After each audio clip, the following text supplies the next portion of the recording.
Doctor Rituraj, Raja Singh college Siwan, Jayaprakash विश्वविद्यालय के अंतर्गत सहायक प्राध्यापक हूँ। मैं आज बीए पार्ट 1 के बच्चों के लिए महत्वपूर्ण टॉपिक पुनर्जागरण के कारण कुछ की चर्चा करेंगे। क्योंकि मैंने पहले वीडियो में पुनर्जागरण के कारणों की चर्चा की, जिसमें मैंने 3 टॉपिक की चर्चा की। आज मैं पुनर्जागरण के भाग 2 में तीसरे नंबर से आगे के टॉपिकों की चर्चा करूँगा। मैंने इसके पहले धर्मयुद्ध, व्यापार का विकास, अरब और मंगोल जैसे टॉपिक की चर्चा की है। अब मैं आगे चौथा नंबर स्कॉलिस्टिक विचारधारा के बारे में चर्चा करूँगा।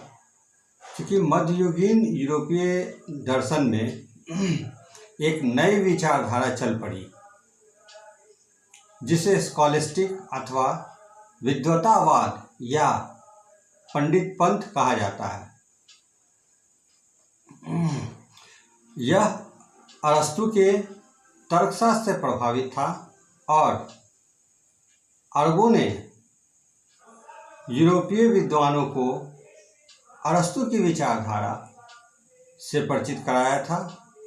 अरस्तु के तर्क के साथ सेंट अगस्टाइन के तत्व ज्ञान को भी जोड़ दिया गया।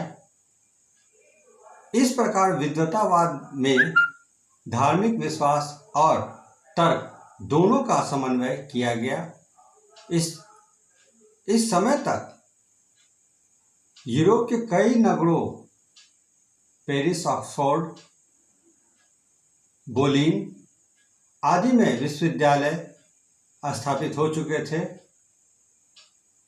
इन नव स्थापित विश्वविद्यालयों ने विद्वतावाद के आंदोलन को तेजी से आगे बढ़ाया, जिससे विद्या अध्ययन एवं वाद विवाद को प्रोत्साहन मिला, तर्क के विस्तार में प्रोत्साहन मिला। 13वीं सदी के अधिकांश विद्वानों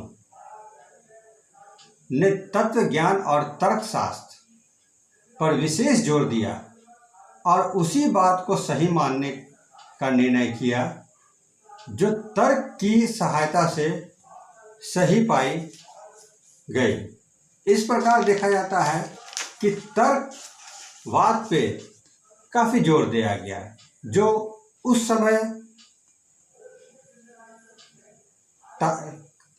समय की परिस्थिति में काफ़ी जरूरी था। इसके बाद हम 5वां नंबर कागज और छापाखाना के बारे में चर्चा करेंगे। कागज और छापाखाना के आविष्कार का श्रेय चीनियों को है। यूरोपवासियों को इन दोनों की जानकारी देने का श्रेय अरब लोगों को है। सर्वप्रथम इटली के लोगों ने अच्छी किस्म का कागज बनाना सीखा और फिर धीरे धीरे यूरोप के अन्य देशों में भी कागज बनने लगा। इसी के साथ यूरोपीय नगरों में छापे खाने भी खुलने लगे। कागज और छापाखाना ने पुनर्जागरण को आगे बढ़ाने में महत्वपूर्ण योगदान दिया। इसके पूर्व हस्तलिखित पुस्तकों का प्रचलन था और उनकी संख्या भी काफ़ी सीमित थी, क्योंकि वे काफ़ी महंगे थे। परिणाम स्वरूप ज्ञान विज्ञान के इन साधनों पर थोड़े से लोगों का एक अधिकार बना हुआ था, परंतु कागज और छापाखाना के कारण अब पुस्तकों की कमी न रही और पुस्तकें सस्ती भी हो गई, जिससे सामान्य लोग भी पुस्तकों को पढ़ने में रुचि लेने लगे। इससे ज्ञान का प्रसार हुआ।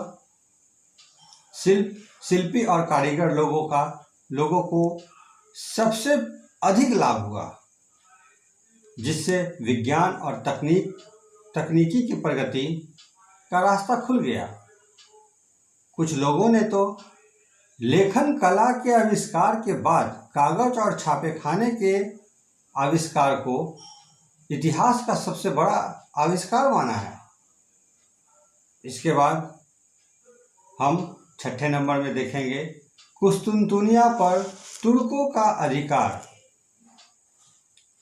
1453 ईस्वी में पूर्वी रोमन साम्राज्य, जो इस दिनों में वेजेंटाइन साम्राज्य के नाम से प्रसिद्ध है या प्रसिद्ध था, की राजधानी कुस्तुनतुनिया पर उस्मानी तुर्कों ने अधिकार जमा लिया। कुस्तुनतुनिया पिछले 200 वर्षों से यूनानी ज्ञान, कला और कारीगरी का विख्यात केंद्र बना हुआ था, परंतु इस्लाम के अनुयायी उस्मानी तुर्कों के लिए वेजेंटाइन संस्कृति का कोई महत्व न था। उन्होंने वहां के सभी लोगों को समान रूप से लूटना, खसोटना शुरू कर दिया।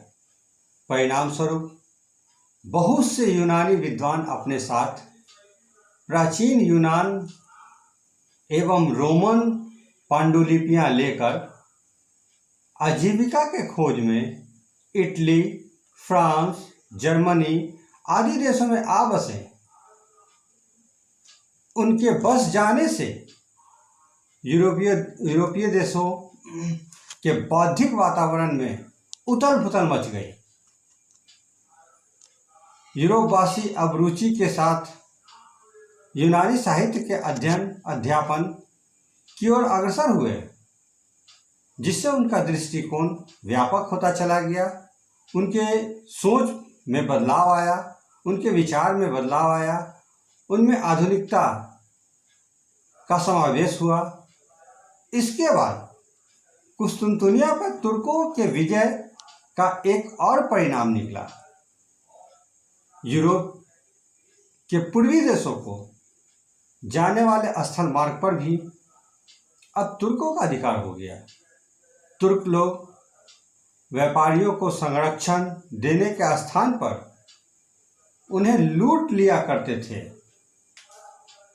फलस्वरूप यूरोप का पूर्वी देशों के साथ व्यापार ठप हो गया, परंतु यूरोपीय नगरों में पूर्वी देशों की वस्तुओं तथा गर्म मसालों की जबरदस्त मांग थी।